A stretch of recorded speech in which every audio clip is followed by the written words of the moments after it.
Les saludo, queridos hermanos, en la paz y el amor del Señor.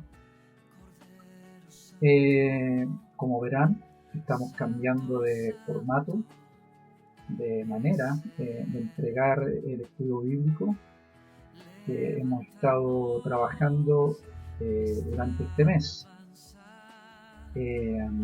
Y hasta la clase pasada, los estudios eran de manera escrita, pero como acabo de decir, vamos a continuar de aquí en más a través de este medio, a través de videos, y procuraré de hacer de esta misma manera las clases anteriores, ¿sí?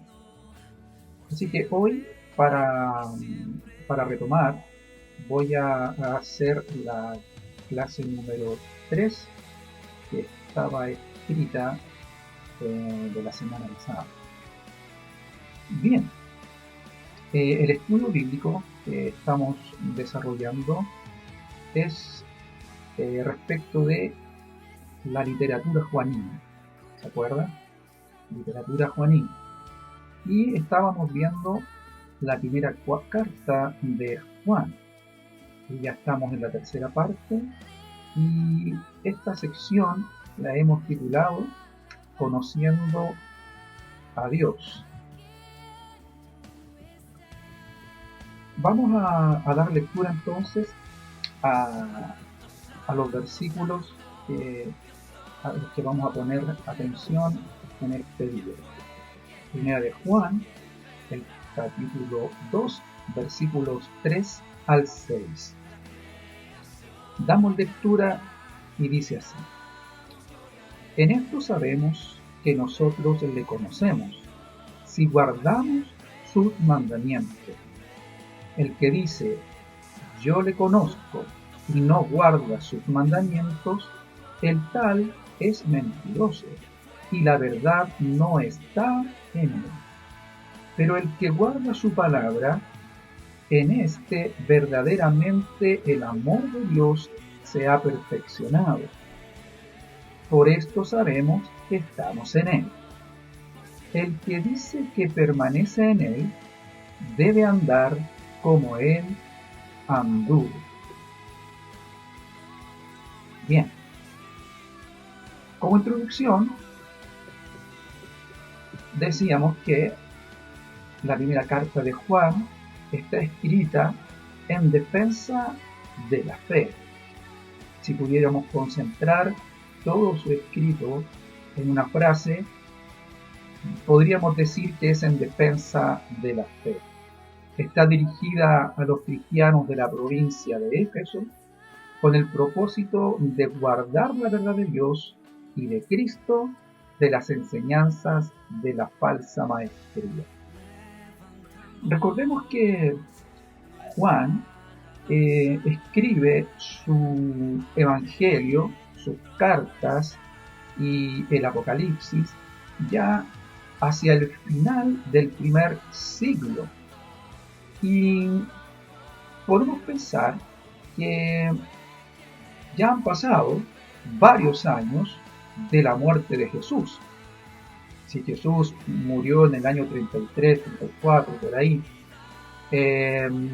y estamos llegando al final del siglo, han pasado 70 años aproximadamente. Y seguramente, como pasa en algunos casos, que con el pasar del tiempo, el amor se enfría o la fe se enfría. Con el paso del tiempo parece que el primer amor va perdiendo su fuerza, su fuego, y vamos adoptando un cristianismo más de rutina, más liviano, si se quiere. Y esto podría haber estado pasando también en aquellos tiempos. Después de 70 años, quizás el fervor por Cristo no es el mismo, el fuego del primer amor puede ser que se ha apagado y a estas alturas es probable que estén viviendo un cristianismo más rutinario. Y Juan entonces escribe para llamar la atención a sus lectores a cuidar la fe, a guardar la verdad de Dios y de Cristo. ¿En qué contexto?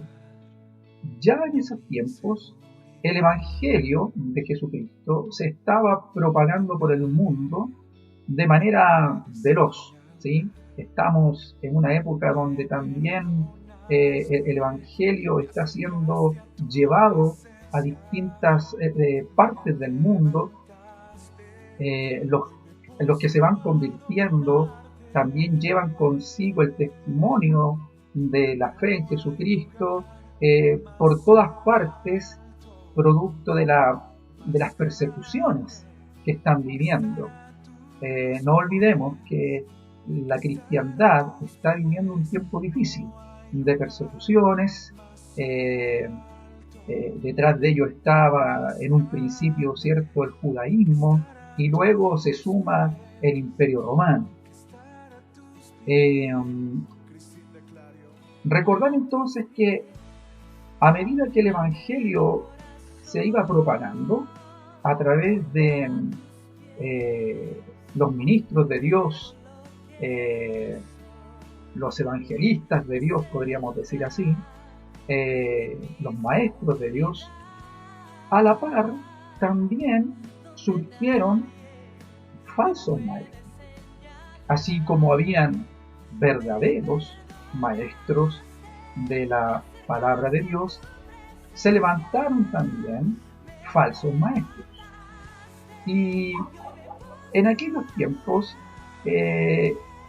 la vida cristiana se vivía en los hogares, no eran comunes los templos, así que los maestros de la palabra visitaban los hogares donde se reunía un grupo de creyentes y ahí entonces tenían coinonía, comunión y entonces enseñaban e instruían a los creyentes con el Evangelio. El hambre que había en los creyentes por la palabra de Dios hacía que cuando llegaba algún maestro de la palabra, lo recibían con brazos abiertos para ser instruidos en la verdad de Dios, en la verdad de Cristo. Pero entonces, paralelo a eso, también había falsos maestros. Y así que en la historia ha caminado a la par la verdadera maestría con la falsa maestría. Entonces, a veces los creyentes les costaba discernir quién eran los verdaderos o los falsos maestros, así que en esta preocupación los apóstoles Pablo, Pedro y Juan estaban preocupados de que los hermanos supieran a quién abrir las puertas de su casa y no dejar entrar en la falsa maestría en el interior de sus hogares. Entonces esa es la preocupación que tiene Juan al escribir esta carta, defender la fe de las enseñanzas de la falsa maestría.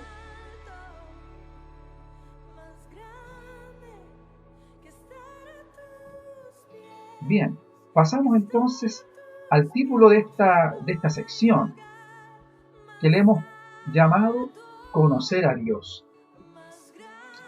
Juan enseña que el verdadero conocimiento de Dios se ve reflejado en si guardamos sus mandamientos. Así, muy práctico, muy pragmático, pero a la vez profundo. Para Juan no existía otra forma. Para él el testimonio de que si alguien conocía verdaderamente a Dios es aquel que guardaba los mandamientos de Dios. ¿Qué es conocimiento? Entonces tenemos que irnos a aquellos días, a aquellos tiempos y analizar un poco qué significaba el conocimiento para la cultura de aquellos días. Algunos escritores señalan que en aquellos tiempos habían tres tipos de forma de entender lo que es el conocimiento. En el pensamiento griego existían dos formas. Uno, entre los siglos IV y V antes de Jesucristo, el pensamiento griego decía que se podía conocer a Dios por un proceso de razonamiento y búsqueda intelectual. En el pensamiento griego no era suficiente solo el suponer. ¿Se acuerdan que yo había dado un ejemplo en la clase pasada, la que fue enviada de manera escrita, de que en una oportunidad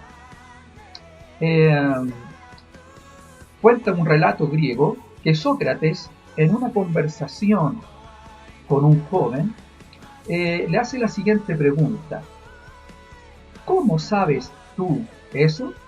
Estaban entablando una conversación y Sócrates le hace esa pregunta: ¿cómo sabes tú eso? ¿Lo sabes de verdad o lo supones? El joven confrontado dijo finalmente: lo supongo. A lo cual Sócrates responde: muy bien, cuando hayamos pasado de suponer al saber, podremos hablar de esto. En el pensamiento griego entonces no era suficiente solo el suponer. Suponer cosas de Dios no es lo mismo que conocer a Dios. En el tiempo que Juan escribe la carta, los falsos gnósticos ponían en duda las verdades de Dios y de Cristo. Hablaban especulaciones y llenaban de suposiciones y dudas la mente de las personas. Recordemos que los gnósticos eran un grupo de personas que tenían un pensamiento filosófico, el cual tenía muchas diferencias o divergencias respecto de Dios y de Cristo y de otras cosas también que se alejan de la visión cristiana. Respecto de Dios, por ejemplo, ellos decían que Dios no pudo haber creado el mundo, la humanidad, ya que la humanidad es imperfecta, por lo tanto Dios no pudo haber creado algo imperfecto, que la tierra misma no pudo haberla creado Dios porque es materia, porque es imperfecta. Ellos entonces decían que Dios creó otro Dios, un subdios, un demiurgo, y que este era el responsable de la creación de la tierra y de todas las imperfecciones que en ella hay y en la humanidad. Queriendo decir entonces ellos que Dios no pudo haber creado entonces al mundo con todas sus imperfecciones. Pero bien, sabemos nosotros que Dios creó todas las cosas según lo que relata el Génesis. Y fuera de Dios no hay otro, no hay semidioses que Él haya creado. Y luego de Cristo también ponen en duda la deidad de Cristo, ponen en duda la humanidad de Cristo. Los gnósticos ponen en duda y especulan respecto de que Cristo, de que el Verbo se haya hecho carne. Por esa razón es que vemos que Juan en su carta señala que el que no cree que Cristo vino en carne no es de Dios. De la misma manera, el que cree que Cristo vino en carne, ese es hijo de Dios. Así que era uno de los temas centrales que tuvo que defender Juan en su carta, precisamente de estas falsas maestrías. Bien, entonces los falsos gnósticos especulaban y hacían muchas suposiciones respecto de Dios y de Cristo. Y sabemos nosotros, según nuestra confesión de fe, que debemos tener cuidado de no especular respecto de Dios, ni de lo que Él dice. Es peligroso cuando se usa la escritura para especular. No tener convicciones y verdades trae confusión e inestabilidad a la fe. La manera más segura de evitar estos peligros es conociendo a Dios y a Cristo por medio de su palabra. Es decir, conociendo sus mandamientos, conociendo las escrituras. Hay una frase que escuché una vez que dice así: una falta de cristología puede llevar a una falsa maestría. Y es así. Muchas veces las especulaciones vienen por no tener un conocimiento verdadero y profundo de Dios y de Cristo. Mucha especulación hay cuando no se tiene conocimiento de la palabra de Dios. Por eso es importante darnos el trabajo, el tiempo y la dedicación de estudiar la palabra, de leer la palabra. Sucede que cuando no hay conocimiento de las verdades de Dios o de Cristo, el riesgo de especular aumenta. En cambio, cuando hay conocimiento de la palabra, nos aseguraremos de que la enseñanza, el aprendizaje sean el correcto. Luego, en el pensamiento griego también decíamos que habían dos formas de ver el conocimiento. La mirada intelectual de la religión no tiene que traer una respuesta ética necesariamente. Entonces, conocer a Dios tiene como fin la satisfacción intelectual y no con ello respuesta moral.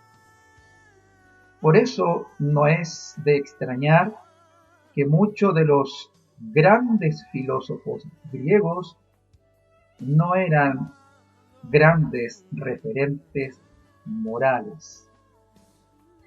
Era muy fácil desconectar la mirada intelectual de lo moral.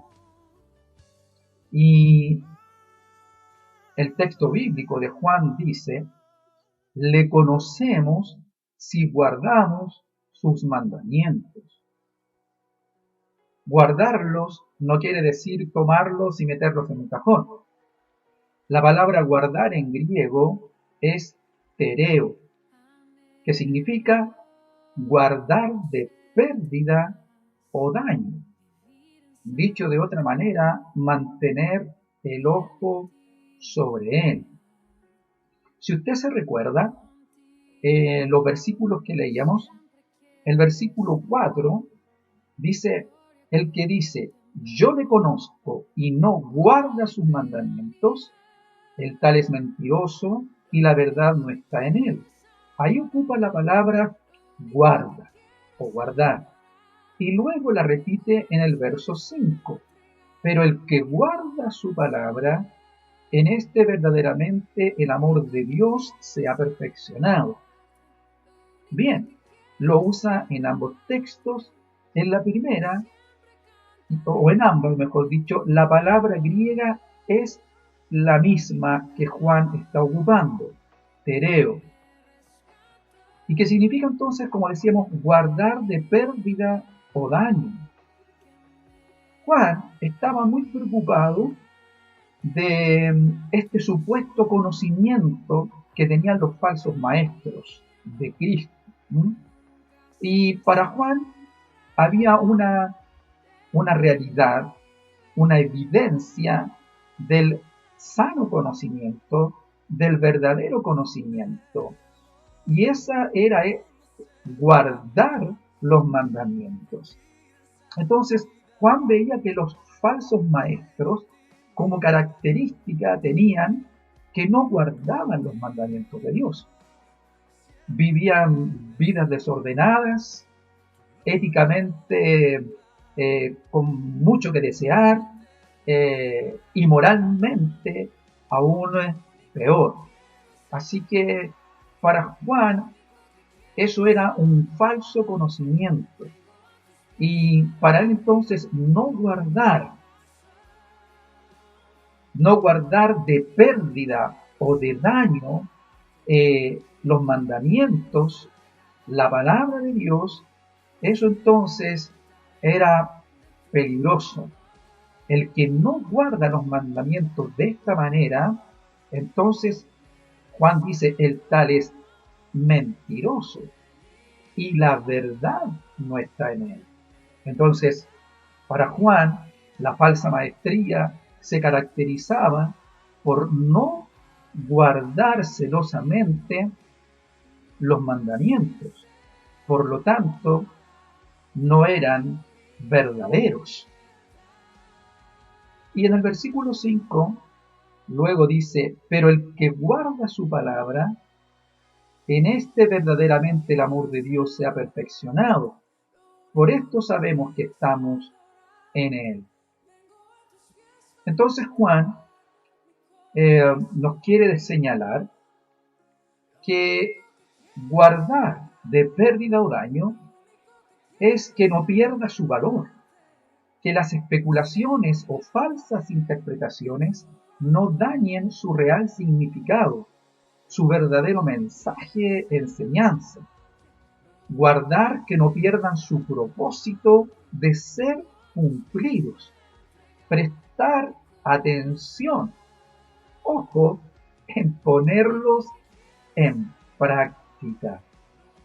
Para Juan, el verdadero conocimiento no solo era intelectual, sino que también era práctico.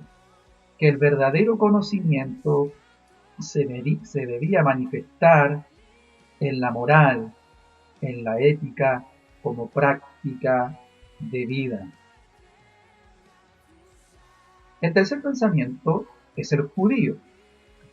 La tercera manera de conocer a Dios se encuentra en el pensamiento judeo-cristiano. Tanto para el judaísmo y el cristianismo, el conocimiento de Dios no venía de la especulación del pensamiento ni por un esfuerzo intelectual humano, sino por la propia revelación de Dios. Esto significa que Dios decidió revelarse a sí mismo, inspirando e iluminando el entendimiento del hombre. Recordemos, como hemos enseñado antes, que Dios decidió revelarse a sí mismo de manera general y luego de manera especial. Entendemos que la revelación de Dios de manera general es a través de la creación, a través de lo que vemos y luego también a través de la conciencia que hay en el hombre, que le ha sido dada por Dios. Y luego tenemos la revelación especial, esta que viene a través de la Escritura y a través de Cristo. Dios se ha revelado a sí mismo trayendo la palabra a través del Espíritu Santo, inspirando a hombres que la escribieron y luego ilumina el entendimiento nuestro cuando leemos la Escritura y entonces logramos discernir y entender la revelación de Dios. En esa revelación conocemos que Él es el Dios santo, único, eterno y perfecto. Conocemos que demanda santidad y adoración a los que le conocen. Aprendemos que conocer a Dios se demuestra solamente por la obediencia a Él. Conocemos que en la verdad de Dios no hay suposiciones o especulaciones. La Escritura dice que no hay cambio ni sombra de variación en Dios.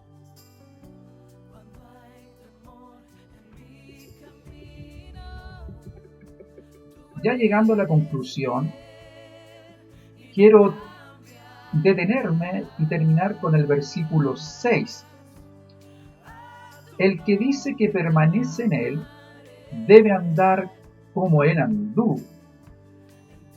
Juan en su carta muestra su compromiso absoluto con la verdad de Dios al enseñar que la manera que mostramos conocer a Dios es con obediencia. Y en este versículo enseña que la única manera de mostrar que permanecemos a Cristo o que pertenecemos a Cristo, que estamos unidos a Cristo, es andar como Él, es decir, ser imitadores de Cristo. Entendemos por la Escritura que lo glorioso en la revelación especial de Dios es que ésta se consuma, termina en la persona de Cristo. A diferencia quizás del judaísmo, es que ellos solo tienen como palabra de Dios solo el Antiguo Testamento. Y para ellos entonces la revelación de Dios se encuentra en los mandamientos. Y que cumpliendo los mandamientos entonces es lo que señala si conocemos verdaderamente a Dios o no. Pero luego nosotros, en el Nuevo Testamento, la cristiandad, tomando tanto el Antiguo como el Nuevo, concluimos que Dios finalmente se ha revelado de manera total y completa en Cristo. Recordemos que la Escritura dice que el Antiguo Testamento nos enseña que todo lo que relata, todo lo que Dios reveló al principio es sombra y figura de Cristo. La ley es sombra y figura de Cristo. La ley se perfecciona y se completa en Cristo. Si hablamos de las leyes ceremoniales, todas las ceremonias y ritos que se desarrollaban en el Antiguo Testamento terminan y se perfeccionan en Jesucristo, porque son sombra de Cristo. La mayoría de los ritos se desarrollaban dentro del templo, y el templo también era sombra y figura de Cristo. Entonces, Juan lo que nos enseña en su carta es que en Cristo conocemos verdaderamente a Dios, al Padre. Jesucristo mismo lo señaló y Juan en su evangelio también así lo consigna cuando Jesús dijo: el que me ha visto a mí, ha visto al Padre. Juan nos enseña que el Verbo encarnado nos ha mostrado a Dios, como señala uno de los hermosos nombres de Jesús, Emmanuel, Dios con nosotros. Aquí está la centralidad de estos textos que hemos estudiado hoy. El que dice que permanece en Él, es decir, en Cristo, debe andar como Él anduvo. Los falsos maestros en aquellos días decían tener un conocimiento, pero rechazaban a Cristo.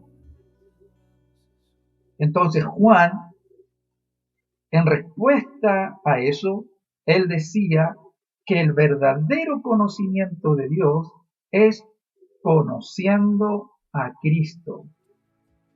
Y todo lo que implica entonces la obra de Cristo, la obra redentora de Cristo, desde que se hizo carne para habitar entre nosotros y terminar en la cruz, en esta obra de expiación, de muerte por nuestros pecados. Entonces, el esfuerzo intelectual no se puede menospreciar si está puesto a disposición en humildad para conocer a Dios como Él quiere ser conocido.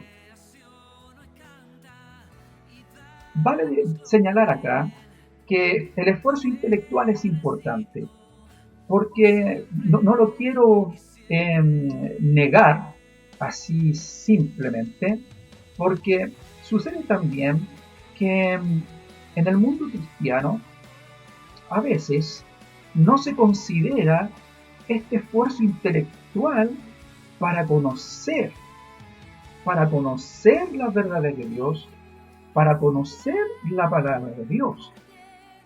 Recuerde que el Espíritu Santo, cuando reveló a Dios a los autores de la palabra, este llega con revelación al intelecto y al corazón. No solo llega la revelación al corazón, a las emociones. Sí, qué maravilloso es que el conocimiento de Dios, que la palabra de Dios toca nuestras emociones, hace vibrar nuestro corazón, nos emociona cuando leemos la Escritura. Pero la revelación no solo tiene que impactar las emociones, tiene que también llegar al intelecto. La palabra de Dios debe ser razonada, porque la palabra de Dios es entendible a través de la razón. Eso es la maravilla de la revelación de Dios, que a través del Espíritu Santo es captada por el intelecto y luego también por las emociones. Así que hay que poner a disposición del conocimiento de la palabra de Dios todo nuestro esfuerzo intelectual. Creo que a veces, con los tiempos que vivimos, estamos tan ocupados de otras cosas, estamos tan preocupados del trabajo y de otros quehaceres, ocupamos nuestro tiempo en otras distracciones que la misma tecnología nos ofrece, que se nos olvida o postergamos o dejamos a un lado el estudio de la palabra, pero de manera profunda. de manera seria, poniendo esfuerzo y dedicando tiempo y colocando todo nuestro esfuerzo intelectual. Creo también que es una falencia en estos tiempos cuando cristianos, al no tener conocimiento profundo de la Escritura, entonces trae debilidad a la fe. Es más fácil caer en errores doctrinales, es más fácil caer en distorsiones doctrinales, en confusiones doctrinales, cuando precisamente no hay conocimiento profundo de la palabra de Dios. Nos hemos acostumbrado solo a escuchar la predicación que se nos imparte en los cultos el día domingo, pero luego no seguimos alimentando nuestra vida de manera personal. Entonces, quiero invitar, aprovechando este momento, de poner el esfuerzo intelectual para poder entender la revelación de Dios. Así que no se descarta el esfuerzo intelectual. Por el contrario, hay que ponerlo a disposición. Pero, volviendo a la idea que estaba diciendo, es que este esfuerzo intelectual que se debe poner a disposición tiene que traer como consecuencia una respuesta espiritual. Tiene que traer una respuesta espiritual en el sentido de guardar los mandamientos. Sí, debemos conocer a Dios como Él quiere ser conocido.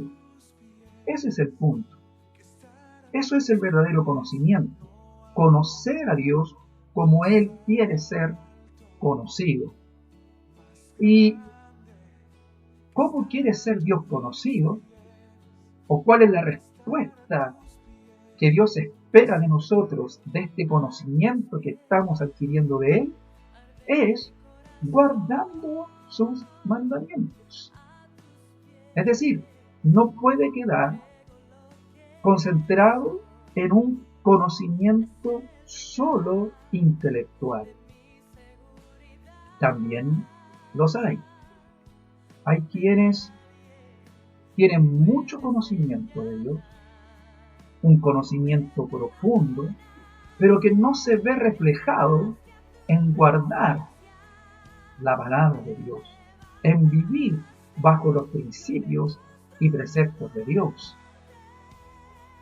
Tiene que haber un equilibrio entre el conocimiento profundo, pero reflejado en guardar ese conocimiento, en guardar los mandamientos, en cumplir los mandamientos, los preceptos de Dios.